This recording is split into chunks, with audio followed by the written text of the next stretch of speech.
Now we will talk about Workspace. All the functionalities and layout and buttons and commands that you see over here belongs to a particular workspace.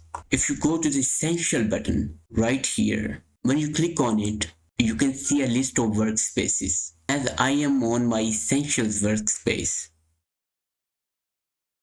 you can choose Advanced if you are working on some sort of advanced document like this. Let me get back to my Essential. You can access same properties in the window menu. When you click on it in the workspace, there is a list of all workspaces that you can see in Essentials. We can also make our own new workspace if we want to. Here is the Reset Essentials option.